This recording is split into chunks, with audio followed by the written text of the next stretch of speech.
Well, hello. Welcome to Spindle City Straight Talk. I'm Chip. And I'm CJ. Apologize for being a couple of minutes late. I was in deep conversation about civil service law and all kinds of other laws. So I heard. I kept calling out 2 minutes, 1 minute, 30 seconds. And I said, I'm just going to take them off the loop and go from there. I apologize. I lost, you know me, when I get into laws and stuff. So it's I know. That's why I was going to. It is Friday in the Rib, and we got a lot to talk about today, CJ. Whew. Yeah, how about a $516 million budget? And when I spoke to a city councilor about it, they said, "No, you're wrong." I said, "No, I'm not." I said, "Every media outlet has 516 million." And they said, "I was told it was 480 something." I said, "Well, once again, Paul Coogan lies." What did he leave out? He lied. Well, here's how he lied. He lied by a means of misdirection. I guess he called city councilors in to go over the budget because he made a change in how he reports the budget. Because when you look at it initially, it says 430 something, 440 something $million. But when you continue to dig, guess what? You find the rest. Yeah. And Paul claims, well, I did everything possible to maintain the 2.5% cap on the tax rate. How about you giving us a tax break instead? And I'm going to read you a little bit from our favorite news organization, the most biased news organization under the sun, FRC Media. Fall River Mayor Paul Coogan has submitted a municipal budget to the City Council for fiscal year 2026, totaling $516 million. Quote, "Through this budget, we reaffirm our continued commitment to education, public safety, and serving the needs of the citizens of Fall River," wrote Mayor Paul Coogan in a letter accompanying the spending plan. The budget represents a collaboration between all city departments and our finance team to review budgetary requests and maintain an increase in the tax levy of not more than 2.5%. The general fund appropriation is 6.9%, $31.4 million higher than this year's budget. Mayor Paul Coogan calls the increase in spending significant while exercising zero-based budgeting practices to limit the possibility of unexpected funds being turned back at the end of the year. Can I say this loudly? Bullshit! I second that motion. Well, listen, if you started at 430 and you're getting over 500, somebody's hiding something again. Paul's trying to deflect and confuse the people. And at 2.5, did he forget that we got an override? Does he forget that we had a debt override? So we're not paying 2.5. We're paying 2.5 plus. And you're right, Fred. It is an absurd budget. Yeah, it is an absurd budget. And you don't take care of public safety by giving giant pay raises. That's right. And not worrying about the taxpayer. I mean, you don't take care of education by giving pay raises to a guy who's working as a mechanic outside of his duties in the school department, and then give him a pay raise and a promotion. This is what happens in the Coogan administration. Spend. Look, 6 years we've been listening to, and taxes continue to increase, and it's never, look, and let's explain this to the people who, most of our viewers are pretty well informed, and they understand this. 2.5 is not 2.5. because we get 2.5% of the tax base. The tax base isn't just residential because we get the tips. Guess who gets to pay the tips? Because that's put into our tax base. And when they do the 2.5 computation, how much they can assess us? Well, let me tell you why Paul said this is happening. This is directly from him. The total general fund increase, quote, the total general fund increase can be attributed to a few very specific categories: state mandated net school spending requirements, solid waste expenses, the Diamond Regional Debt Assessment, health care, and the annual pension assessment. Yeah, well, I'm calling, healthcare is still running under budget. We're the lowest in the state. So let's set the record straight here. And his own new CFO has said that the city has been remiss in handling its excess money for all these years. For 40 years, I told them to do what we do with our money. And then we've reduced the cost of the premium to the employees of Fall River by using some of our trust fund. If the city had that much, they could have relieved a lot of it, not all of their burden in this increase. We had probably the lowest increase in the state of Massachusetts in our health care. Matter of fact, Diamond, the family plan, $700 and change. You know what Diamond's paying for the same plan? $910. Why? Because we have all kinds of safeguards with our pharmaceuticals. We use the Canadian drugs, and they got a 36% increase in their premium, and they're going crazy. But they are computed differently because they're computed with the community book. We get computed on 100% of our utilization. They don't. If they would have done that to Diamond, they would have had a 100% increase in their premium. Fall River had 8.5%. So they're going to whine about that, but Paul should be kissing everybody's ass on a PEC because it could have been worse. And you know who suffers? We do. That's right. They have to pay their bill. But this guy is full of crap. Everything that they talk about the problem is a self-created problem. They shot themselves in the foot. His own CFO said, why do we have no money in our trust fund and the employees got $9 million? Well, and you're supposed to have 3 times as much because you never saved it. Kathy Ann went in front of the council one year. And I think Michelle asked her, why do they have like $7 million in their trust fund? And how much have you got? Oh, we got about 100,000. You're supposed to have 3 times as much. Well, we use it. Well, we can't use it because we have to keep money for incurred but not reported if we change plans. And the city couldn't do that one time when they wanted to because they didn't. And also for times like this, because our statute, not theirs, because they're politicians, they don't have to, they can mishandle their money.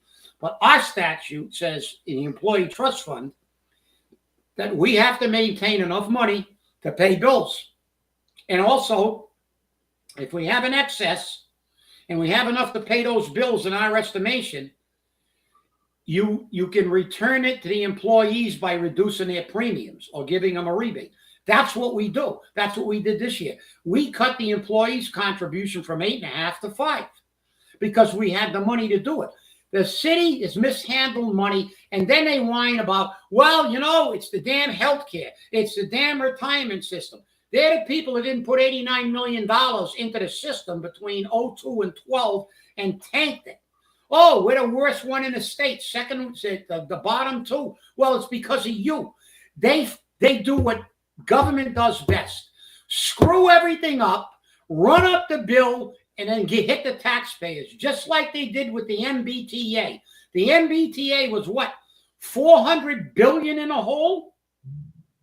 And it's in deeper hole now. And who's going to pay for it? Not the MBTA, not Governor Healy, we're going to end up on the hook for that boondoggle, just like we're always on the hook for their misspending. And if this city council doesn't start looking with a magnifying glass and starting to take care of the taxpayers, they should all be gone in November. But you and I both know Linda, Andrew Raposa, Brad Kilby, Paul Hart will not look closely at the budget. They are political kiss asses. So they won't look closely at the budget. Now, let me continue on with this because this is interesting. The mayor touted this administration is committed to rebuilding the city's rainy day stabilization fund. He is hopeful that $24 million will be available at the end of the year while keeping an eye on potential budget reductions coming from Washington, D.C.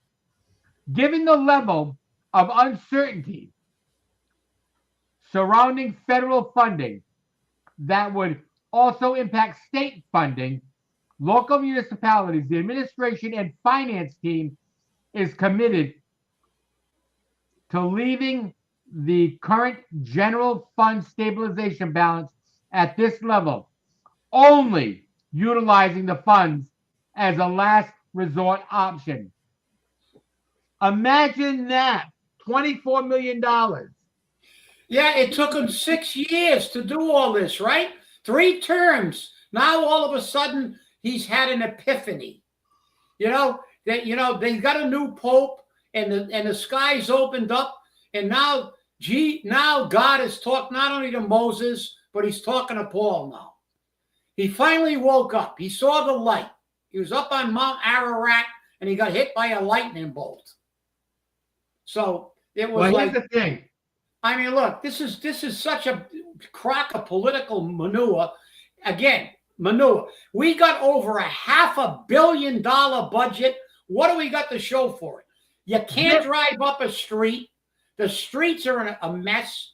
We got people driving up and down the streets with unregistered bikes. We got crime all over. We got the educational system is tanking. And what do we got to show? Paul Coogan has finally had an epiphany, and I finally realized that we should have been saving our healthcare money. Even though, wasn't Paul Coogan a man when Mary Sadie was lying about the amount of healthcare? Yep. Did he wake up then when she tried to pad it $6 million?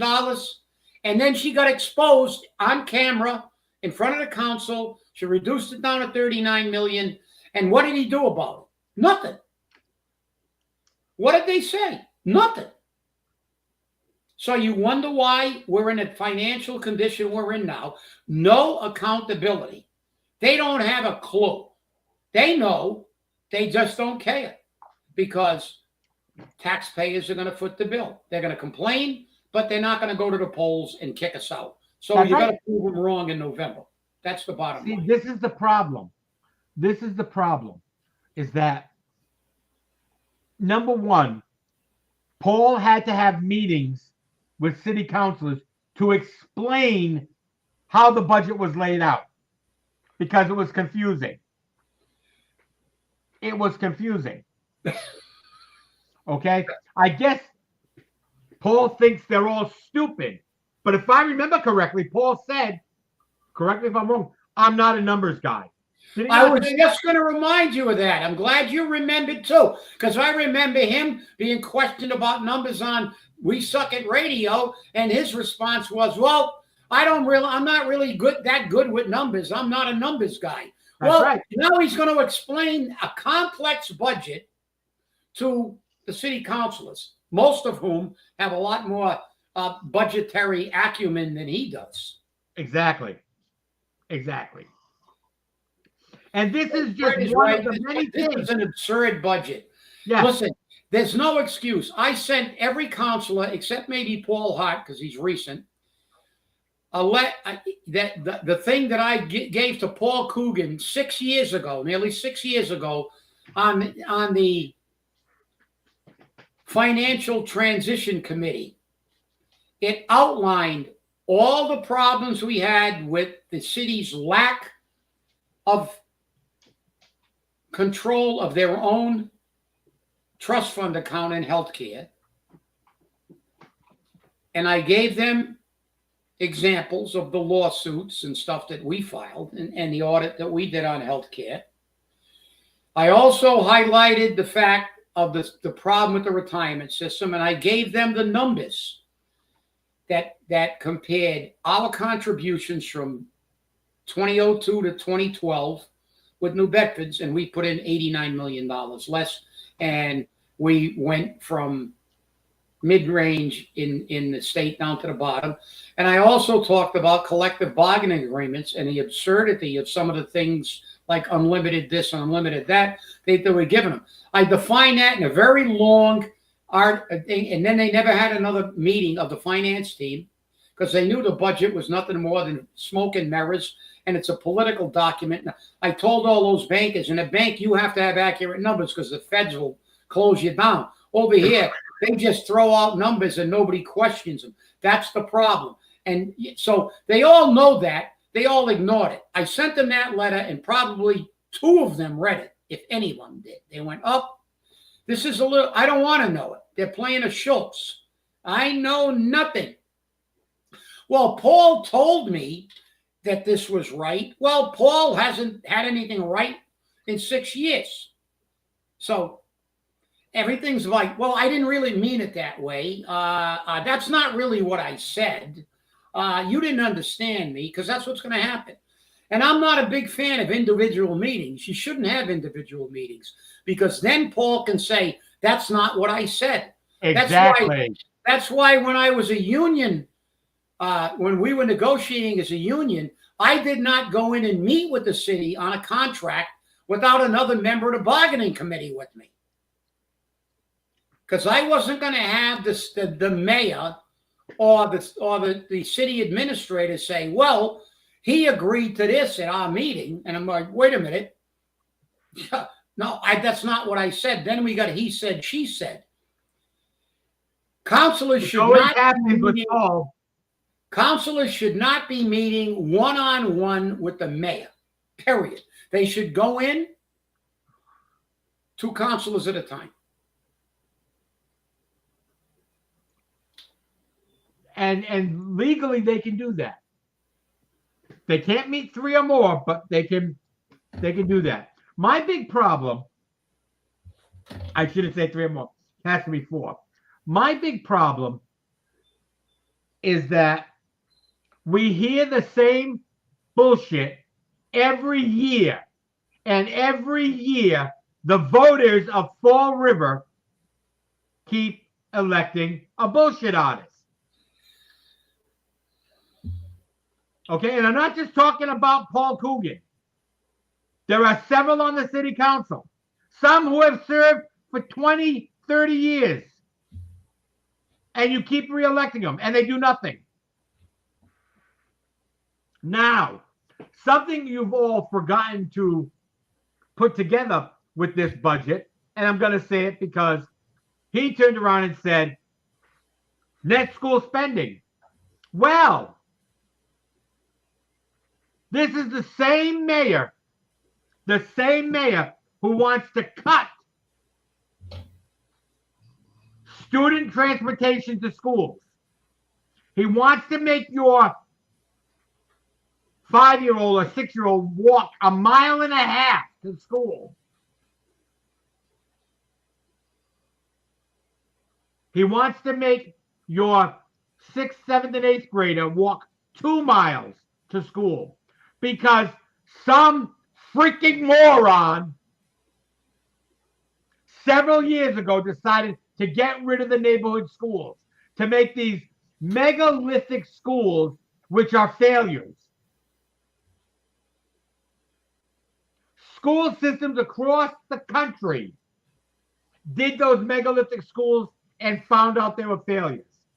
And they got rid of them. When they were getting rid of them, Fall River was building them. This is what happens when you're a moron. Nah, it's when you cater to the rich elitists. Remember when we were doing the debt override presentation, and Steve Camara came up and we supported it, having two high schools, one in the South End, because Cranston has Cranston East and Cranston West. That's right. And now recently I just saw somebody complaining about how the students in the South End that comprise the majority of students. That's true. At Durfee have a long trek to school because they do not, Paul Coogan and the elitists don't care. Make it convenient for the people who don't need it. They're rich and nauseous. They're like Michelle Obama. I had to pay for food. You know, it was terrible. And their net worth went up. It doubled when they were in the White House. And they've got billion-dollar estates in Hawaii and Martha's Vineyard. And she's complaining because somebody actually charged her for her food. So these are people are so full of crap. It's incredible. They make no sense. You know that historically, the South End has always been the most densely populated area of the city. It's also the area of the city that's always shit on. That's right. Would it make sense to have a high school in the South End too? Of course it would.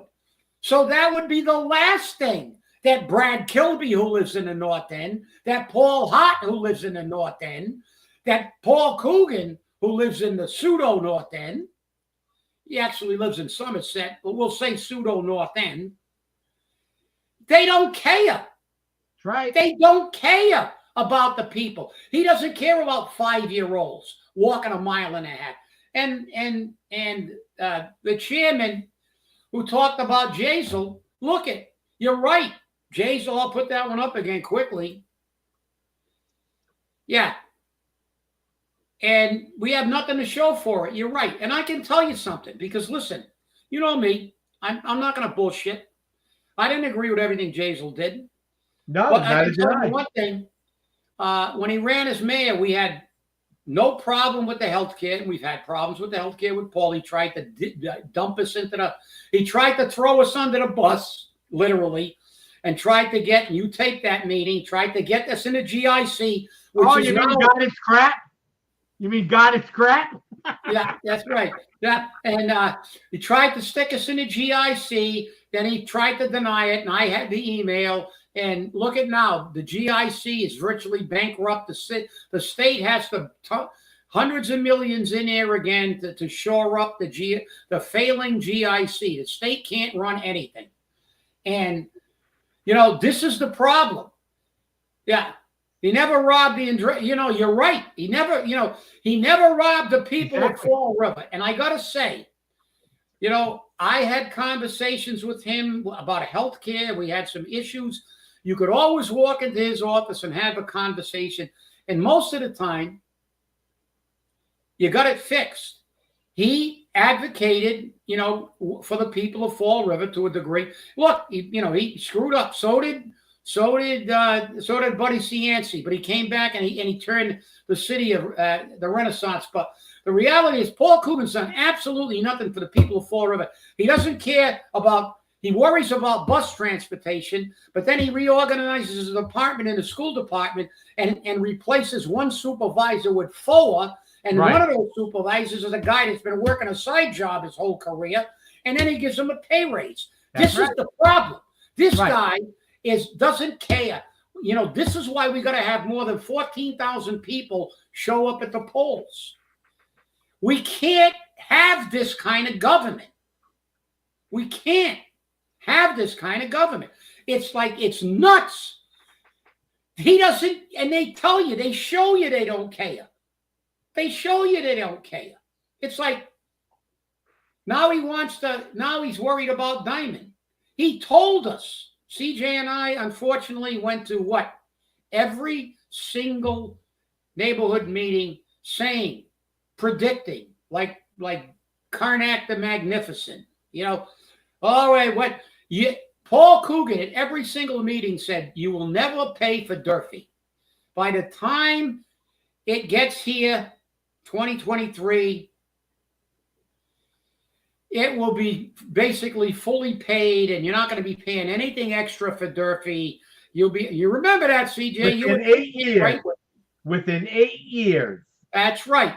And look what we're doing now. That debt is going to go on forever. Not even close to being paid.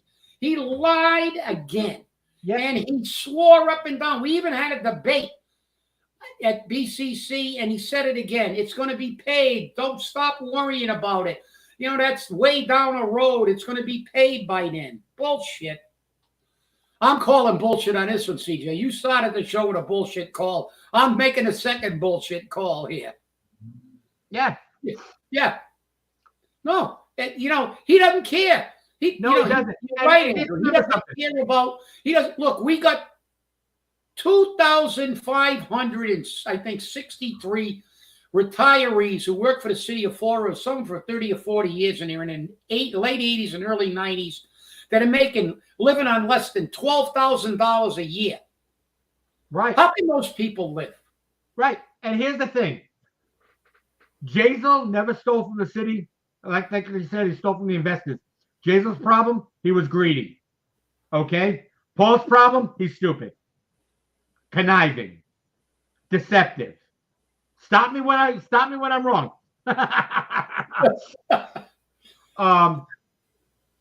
And he gets you to buy his line of bullshit. Okay? Well, there's one right on top. And says, we may have a problem. We may have a problem because of federal funding. But then he goes on to say he's depending on that. Well, Andrew was right on target. The man is on a mission today. He's laser focused here because he's making some great points. Look at, there's an old saying: if you want to dance, you got to pay the band. And we're not paying a band this year because it's an election year. Let me remind everybody, you're not paying taxes this year. But I'm going to tell you something.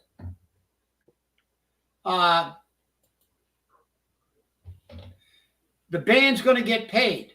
I'm going to remind you that Paul Coogan said in his first term he was going to lower taxes. And when he never had. For a second term, he said he was going to give us lower taxes again. And he never had. By the third term, he went, screw it. These idiots are electing me even though I don't keep any of my promises. I promise to be transparent, and I'm not. I promise to obey the law, and I'm not. I promised to lower taxes, and I didn't, and they still elect me. So the third term, he went, screw it. I'm not going to tell them anything. Just elect me and let me run amok again.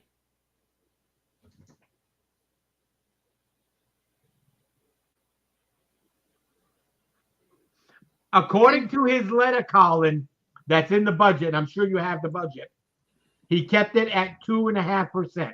Yeah. So we went up. And here's how he raises the property taxes without raising the property taxes. They raise the total assessment on the city. And in turn, that gets distributed to the property owners. Hey, our friend Chickie's over here. She goes,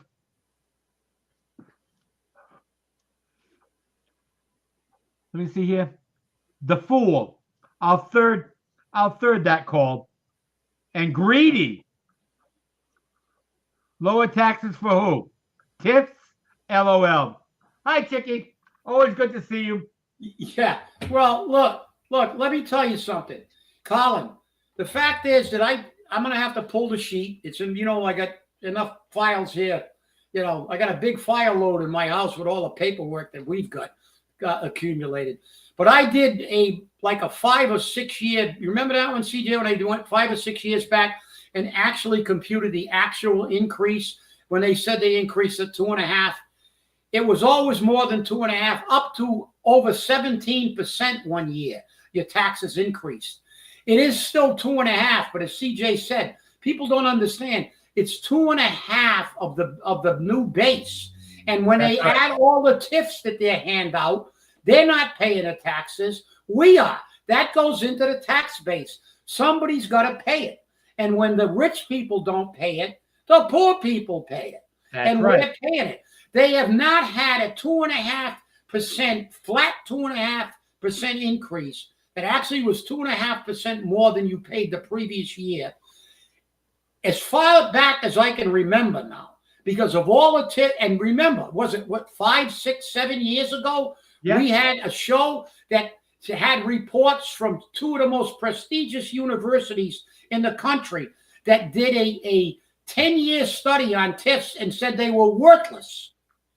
They had an overall negative effect on cities because they're always used in poor cities with the guys that it's going to help the city, and it ended up hurting those communities. They did an exhaustive study, and this was like, I don't know, Columbia, Cornell, I don't know.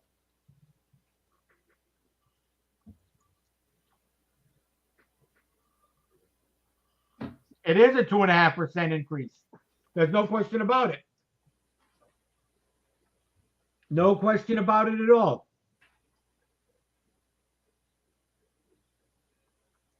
Yeah, well, that's true. Look, as one of our previous commenters said, we've got to get the people. We've got to get the people out. We've got to get the regular people out. We got to get them inflamed like we did in a recall. We can't have 14,000 people determine the fate of over 90,000 people and over 50,000 registered voters. It is obscene that we have 50,000 plus registered voters, and we're allowing 7,000. Paul's probably given out 7,500 jobs since he's been in. So he's going to get 7,500 votes from his friends. Chicken just said exactly 100%. Chicken just said exactly 100%. So before we get too bogged down in this, as everyone knows, the Chiefs' contract and confirmation was objected to by 2, which means it comes up on Tuesday's meeting. Now, this is a little bit of interesting finagling, shall we say. According to sources within the city council, the mayor sent down the contract as a 3-year contract. But the mayor also finagled a deal which said, I will put this back in civil service and we'll do a 1-year contract, which is what a city councilor wanted. But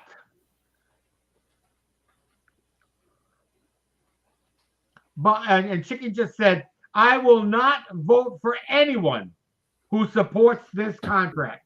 Good. I hope you get out there and do that. Because it needs to be done. But as I said, the way the contract is written and the way, and Chip's more qualified to comment on this, this could get approved with a 3 + 1 year contract if it's not handled appropriately. And because this chief is no longer civil service, that would be okay. Am I correct on that, Chip? What was that, CJ? I'm sorry. I said, technically, because this chief is a civil service, they could do a 3 + 1 contract with this chief if it's not handled appropriately. Correct? No. There's a problem. I believe what they were trying to do, from the information I've been trying to get, they really got this messed up because they don't understand the nuances of civil service. Okay, number one, if they put this chief's job back in civil service, it's going to take about a year to get it done. So supposedly, what their theory is, they're going to have this chief there for a year. And then they'll be in civil service. Now, if they go to civil service, they're going to have a civil service exam.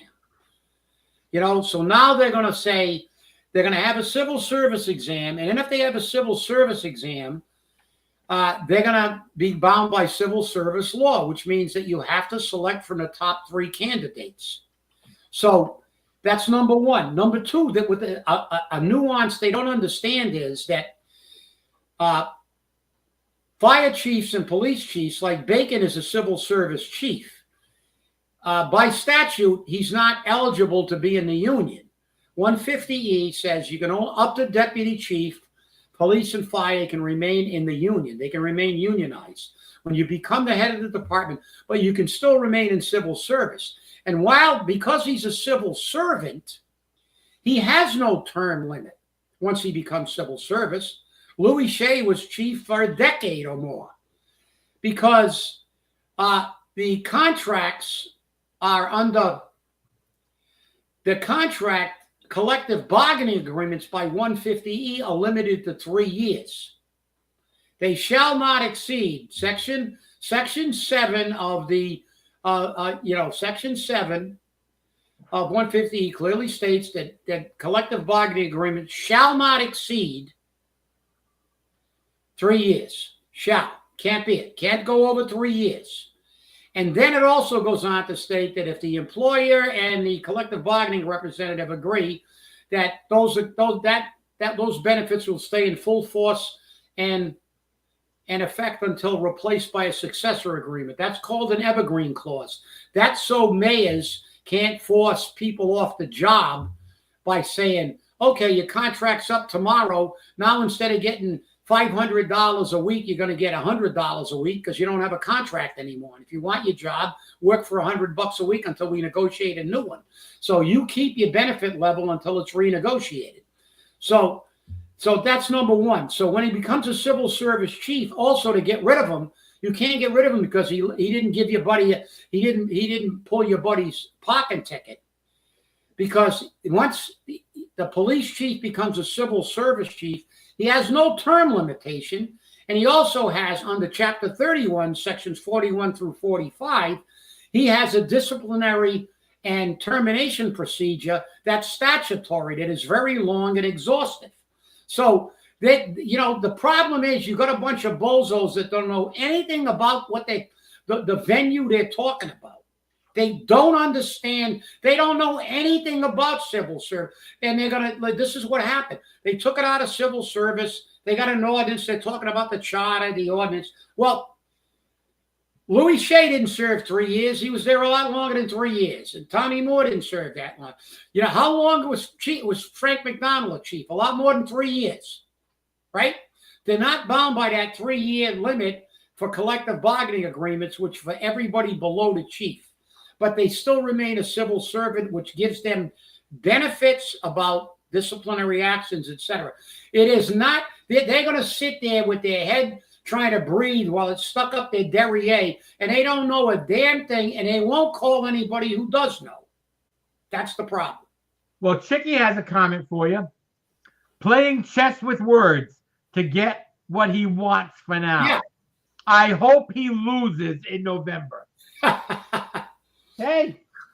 Yeah. Well, that's one thing about Paul. He's playing chess with words, but he's only capable of playing checkers, and he's always dealing from the bottom of the deck. Yeah. So this is the problem. They got a mess on their hands. And the thing is, it's like they want to turn it over to civil service. That's not a bad thing if they abide by civil service regulations. So, okay. But it doesn't take it completely out of politics, because remember, they can still select from the top 3 candidates. That's right. So on a Chiefs list, you're only making one selection. See, if they like somebody and you're trying to make lieutenant, captain, sergeant, chief, deputy chief, district chief, whatever, and they pass you over, they supposedly have to give a reason, and you can grieve it. But normally you're going to get the next promotion, because once you file a grievance, they know you're going to fight it and they'll give you the next job. But once you're the chief, you only got one position to fill. And once they jump you, you're probably never going to make chief again, because that guy might stay there till you're retired. And that's the problem. The problem is when it comes to the chief's officer's job, they don't have to take the top candidate. There used to be language in contracts that said they had to take the top candidate, but they all negotiated those things out of the contract, which to me was, They also did everything they could to make it as political as possible because civil service even is a political. They get leveraged by the politicians. Years ago, when I took exams to come on a job, they actually broke your mark down to the hundredths. So you could get a mark like 98.46. And some other guy could get a 98.45, and you would be higher than him on the list. And they would hire by the top mark, down to the 100th. And then they found out that, well, we can't get to some of our friends because they're missing out because there's too many people broken down by the hundredths, and they can't get into the top 3. So civil service, you can request a list for acting out of grade broken down to the hundredths. But for promotion, they round everything off now. So now it's like anybody between 98 point, 1 and 98.4 is a 98, and anybody above 98.5 is a 99. And they round it off, and then it says that mark, including all ties. So sometimes you could have people that have completely different marks that were broken down to the hundredths. And now when you call for 3 names, you get like 45 names because you could have 15 people tied at 99, 15 people tied at 98, and 15 people tied, at 97. See, these people don't know that. I've lived this thing my whole life. I took civil service exams for every rank to get on a job, for lieutenant, captain, chief, took the chief of the department's exam. I know how the system works. The system is not as good as it used to be. It's still better than pure politics, but let's call it like it is. It's not as good as it used to be. And do I trust this city to abide by the civil service system? Nope. Not with mayors like Paul Coogan. You can't. Once a liar, always a liar. And that's the situation you have with this politician. And remember, and always remember this.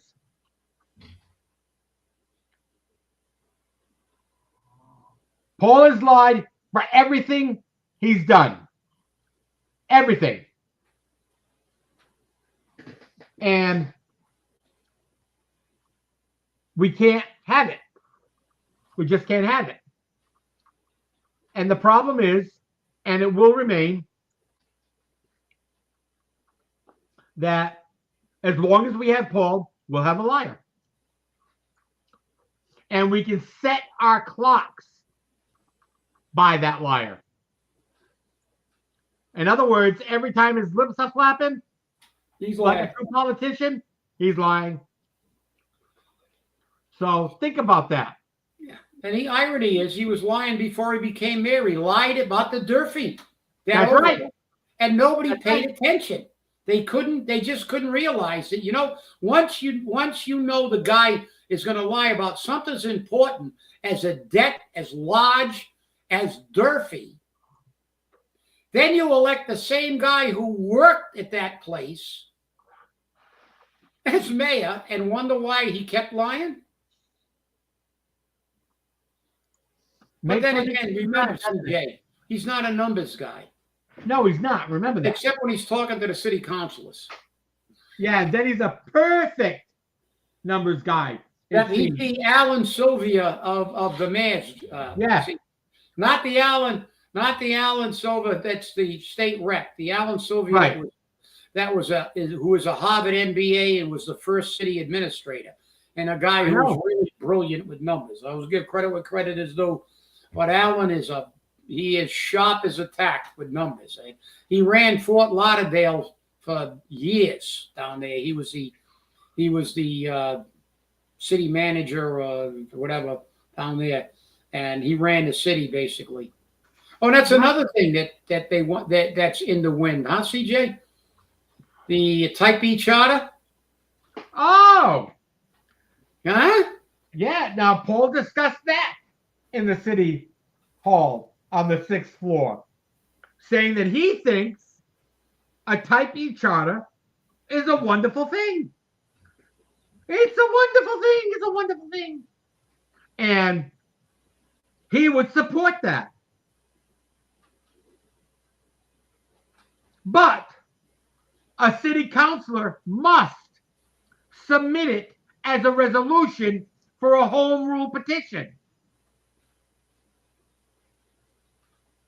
So a city councilor is drafting it over the weekend to send as a home rule petition, and we'll see if the bullshit artist shovels it more or not. Yeah, but it's not the Worcester. It's not the Worcester. No, it's Cambridge. They And want the Cambridge style.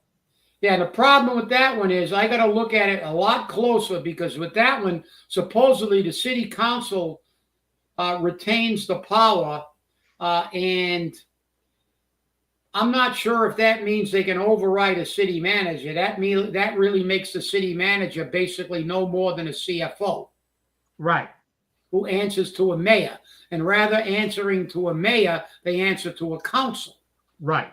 So that increases the power of the council. Like in Worcester, the council can get rid of a city manager, but they don't tell him what to do. He's being paid solely to run the city of Worcester.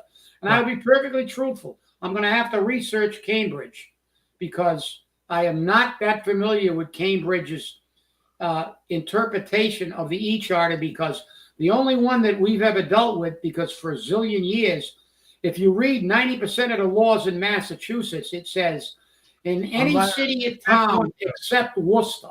Right. So Worcester has a very, in my opinion, very good interpretation of that particular setup of E. But I have to look at the Cambridge one. I'm a little scared. Look, I'll be perfectly truthful. I'm skeptical because Cambridge is like the home of the wokies. Yeah, I was going to say, they're ultra liberal. If we get a bunch of Harvard Yard professors and MIT professors that are walking around with Free Palestine, headgear on, telling you that they want the council to run the city, it's like having a corrupt mayor, because I'm not that familiar with that particular thing. Yep. It's always something. So I want you all to watch Tuesday's city council meeting. Find out how much bullshit is being shoveled and who's shoveling it. I think the worst part about it is that the city clerk, as usual, is being put in the middle and must comply with the mayor's requests. Otherwise, she may not have a job. So this is what, more intimidation by Paulie? Come on. Yeah, I know. It's ridiculous. Come on. He wouldn't do that. Right? It's ridiculous. But yeah. Chicky, I want to thank you for all your input. Thank you for watching us on YouTube. It's always nice to see people involved. It's always nice to see our people here watching us and commenting on our show.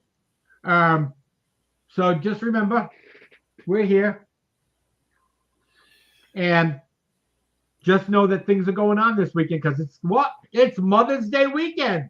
So take the time out this weekend, Saturday and or Sunday, to acknowledge your mom, alive or dead, and make sure you drop off some flowers, even though they're more expensive if they pass, or just think about them if they haven't.